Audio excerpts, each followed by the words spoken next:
이런 상황에서 어제입니다. 어제 오전에 조국 장관의 부인 정경심 교수 드디어 검찰 소환 조사를 받았습니다.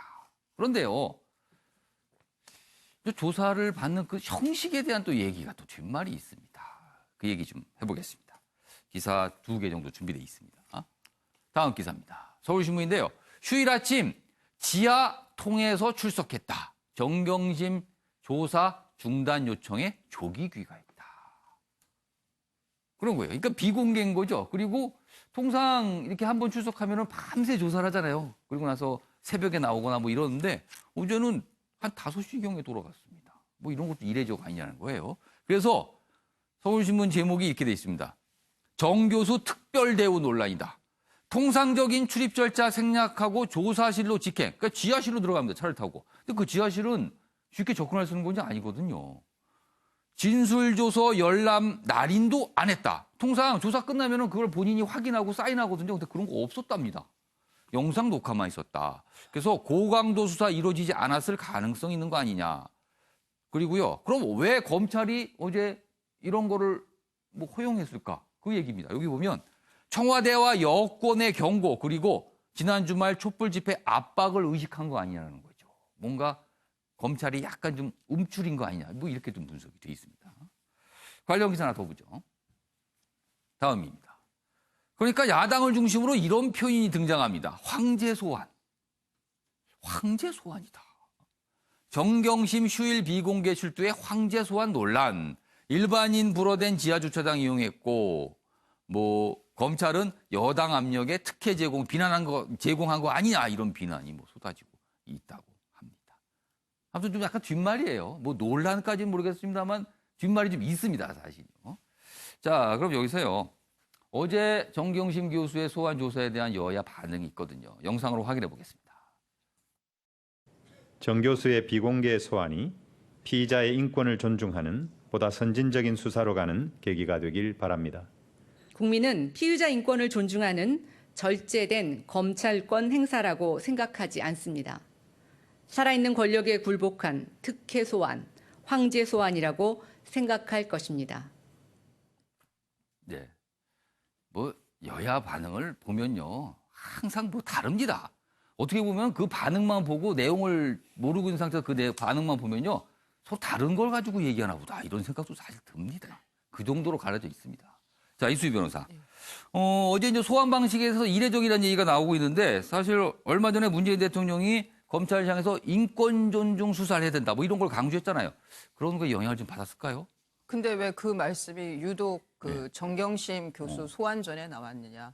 그리고 그 혜택을 왜 정경심 교수가 받느냐? 뭐 이런 그래서 이제 비판은... 포토라인에 안 서고 인권 존중하는 검찰의 모습의 첫 수혜자가 정경심 교수다. 뭐 이런 얘기예요, 지금. 예, 왜 하필이 그때 그렇게 의심받을 수밖에 없고요. 그런데 이제 그 지하 주차장으로 해서 그 철문까지 다 열어서 엘리베이터로 이제 그 특수 이과가 있는 그 11층으로 올라갔다고 하는데 보통의 경우에는 법 앞에 정말 철저하게 평등하다고 하면은 1층에 가서 주민등록증 내고 신분증 내고 그 검사실하고 통화하고 그리고 그 출입증 받아서 태그하고 올라가야 되는 거거든요. 그렇죠. 예, 저는 이거는 그 배려가 인권에 대한 배려가 아니라 황제 소환, 특혜 소환을 한 것이다라는 평가를 그러니까 인권 측면이 아니라 이거는 특혜 측면이다. 특혜라고 생각이 듭니다. 그런데 그럼 왜 이렇게까지 했을까?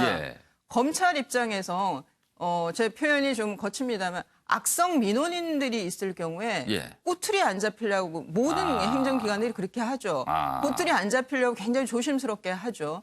지금 그 정경심 교수의 입장, 그 검찰 입장에서 보면 상당히 골치 아픈 피해자인 거예요. 정말 기자들이 좀 몰려서 쓰러지기라도 하면 그 자체로 뭐 만일의 불상사가 또 있으면 그래서 만일에 벌어질지도 모르는 불상사 그것 때문에 조사가 원활하게 이어지지 않을 수 있는 그런 가능성에 대해서도 좀 고심했던 것이 아닌가 싶은데 또 하나는 이제 그 6시 되니까 몸이 안 좋아서 나 수사 못 받겠다, 조사 못 받겠다고 이제 나갔다고 하는데 저는 이거는 그렇게 봐요. 그냥 제가 이제 참여했던 경험들을 보면 본인이 변명을 하는데 한계에 부딪혔던 게 아닌가. 이게 조국 장관의 인사청문회나 이런 거는 뭐 집요하게 묻는 게 아니잖아요. 예. 대질 그러니까 기존의 다른 사람들 진술하고 저기 대질되는 것도 아니고 그런 상황에서 정경심 교수가 다른 문제도 아니고 저는 사모포문들보다 오히려